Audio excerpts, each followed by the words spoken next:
All right, buckle up because we are diving into some vintage TV drama today, folks. You've really outdone yourself with this collection of sources about that crazy Hollywood Squares blow up, Oh, you mean the one where, the Peter Marshall and Paul Lynde incident. yeah, Peter Marshall basically launched Paul Lynde right off the set. I mean, you know the story. Everyone does. It's one of those things that almost sounds too wild to be true. You know, It's like, did that really happen? exactly. So we're going to unpack all those juicy details and really figure out what made this whole thing go nuclear. Where do we even begin with this one? Well, what's so incredible is the stuff you've got in your collection. It's like you've got all sides of the story, right? Eyewitness accounts, Oh, wow. security reports, they're even like whispers from Variety in here. You've really got the inside scoop. Yeah, it really is like piecing together a Hollywood mystery. A Hollywood Squares mystery from 1977. We're talking Peter Marshall, Mr. Calmly Collected himself, he's hosting. And of course, you've got Paul Lynde, the king of the snarky one-liner, holding court in the center square. Like he always did. Exactly. So on the surface, harmless game show fun, right? Right.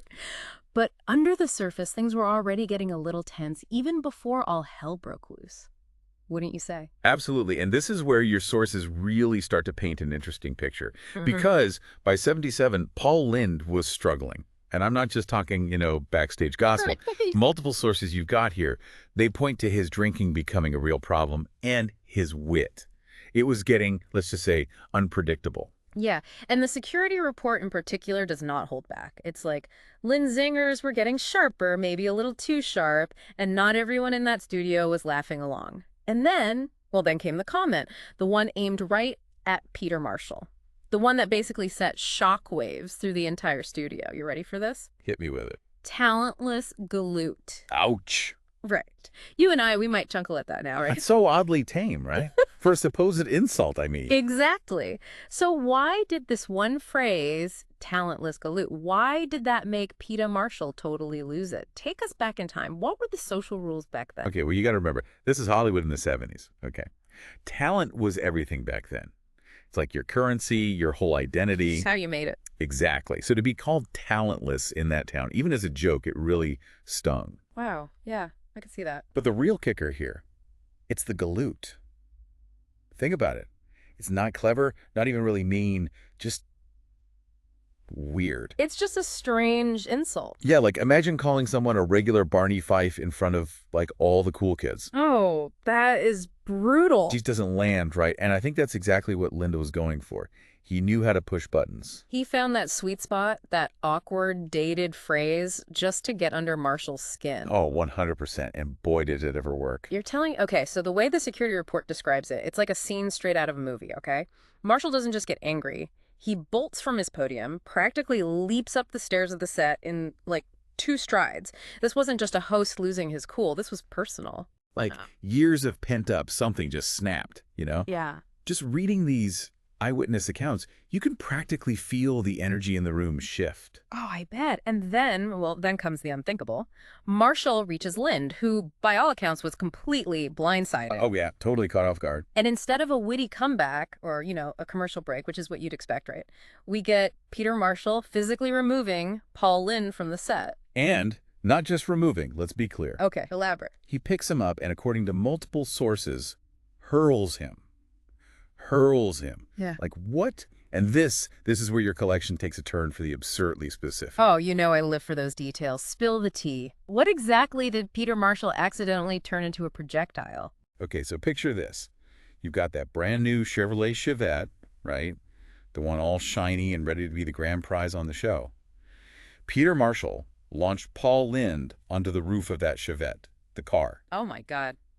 You can't make this stuff up. I know. I mean, the Los Angeles Times article in your collection, it puts it best. Lynde landed squarely on the roof of that car. Can you imagine the sound? Just stunned silence from the audience. Right.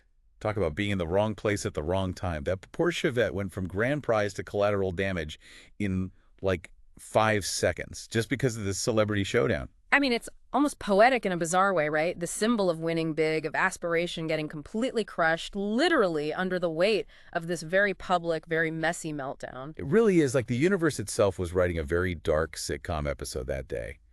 And they decided to use a Chevette as a prop. And if this whole Chevette crash landing wasn't wild enough, You've got to hear what Lynn does next. It's right there in the security report, crystal clear.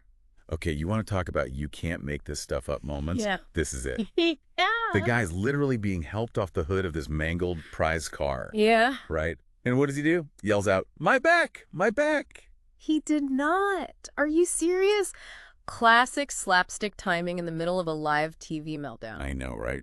I mean, it's hard to tell if he's genuinely hurt or if he just like instinctively deflects with humor, you know? That's what makes it so fascinating, right? Because you got these reports from people like Sandy Duncan, who, by the way, was genuinely shaken up by the whole thing. Oh, yeah. And then you have Lynde, Mr. One-Liner, just defaulting right back into his comedic persona. It really does make you wonder about the coping mechanisms of performers, especially back then, and how they navigated those really public, really high-pressure moments. Totally. And speaking of navigating the chaos, McLean Stevenson really steps up here. And I'm not just talking about helping Lynde off the car.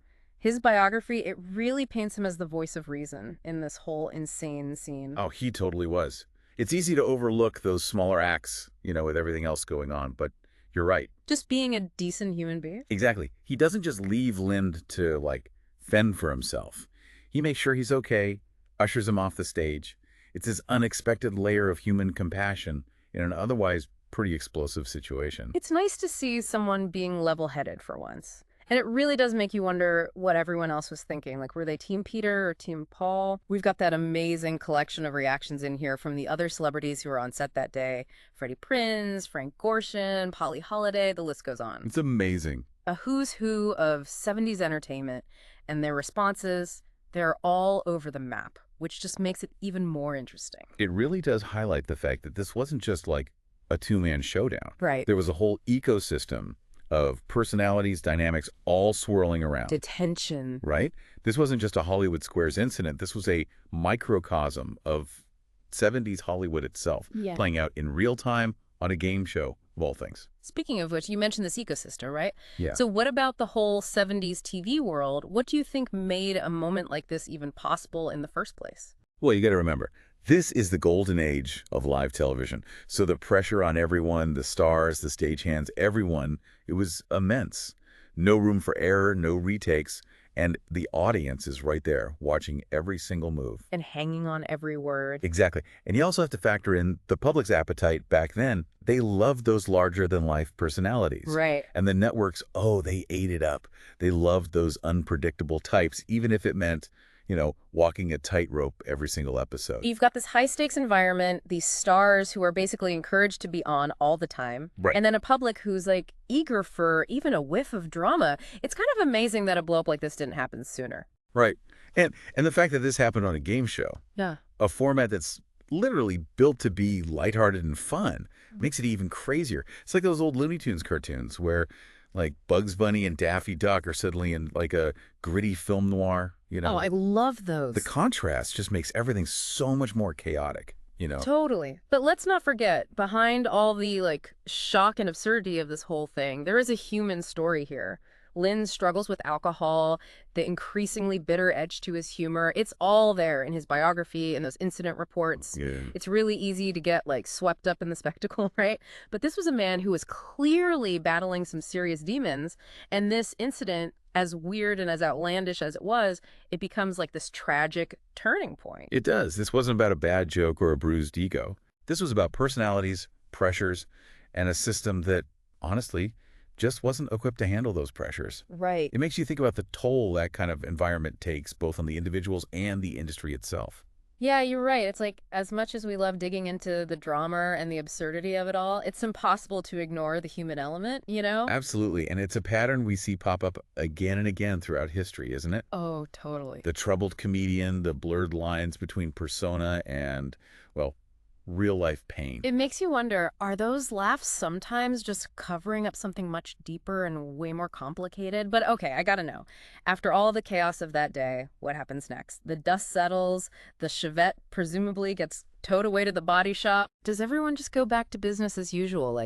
See you next week, same time, same channel? Not exactly. Your Variety article, it mentions both Marshall and Lynde actually took a step back from the show after the incident. Oh, wow. They both did. Yeah, Marshall's was brief, but Lynde, he was out for a while.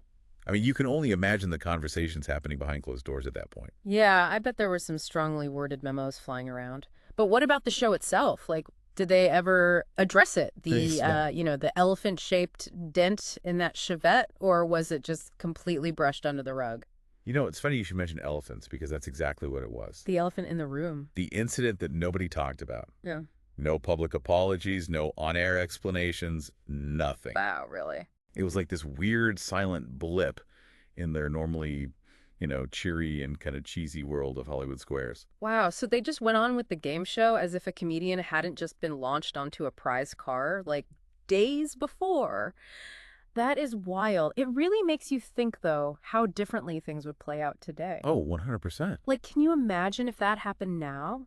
In the age of social media, the headlines, the memes, that Chevette would be an internet sensation. Absolutely. We'd still be talking about it. There'd be think pieces, hot takes, probably a documentary or two, a whole Netflix special about who knows what. It's wild to think about how differently that incident would be dissected, debated, and memed to death in today's world. No doubt. But even without the, constant commentary of the internet age, this whole thing really gets your gears turning. Mm. Was justice served? Were there even any real good guys or bad guys in this whole mess? Or was it just a product of its time? That is the million-dollar question, isn't it? And I think, honestly, the answer is way more complicated than just slapping labels on people. You've got all these sources in your collection, and they paint such a vivid, nuanced picture of the personalities involved, the pressures they were under, even the culture that kind of enabled it all. I don't think this is about pointing fingers, It's about really understanding that perfect storm of events and personalities that led to that one bizarre, utterly unforgettable moment on live television. It's a good reminder that sometimes the most intriguing stories are also the ones without easy answers, right? Right. The ones that leave you with even more questions. They leave you with more questions, more things to mull over. More food for thought? Exactly. And honestly, that's what makes these deep dives so fascinating, right? We put on our detective hats, we examine the evidence, and we get to draw our own conclusions. Exactly. You've put together this unbelievable collection of sources, and even with all the information we've gone over, there's still this element of mystery, of what if and what really happened behind closed doors. Mm. It's a good reminder that history, even pop culture history, it's rarely black and white. It's more interesting that way. It's way more interesting that way. It's full of all those gray areas. And it's those gray areas where we often find the most compelling stories. So, to everyone listening, consider this your cue to keep digging into this story. What other details from that fateful day on the Hollywood Squares set are still out there just waiting to be unearthed? What other too wild to be true stories are hiding in plain sight, just waiting for someone to shine a light on them? Until next time, keep asking those questions. Keep exploring those rabbit holes. And keep on diving deep into those vintage TD treasures. You never know what you might find. You heard the expert, folks. Until next time.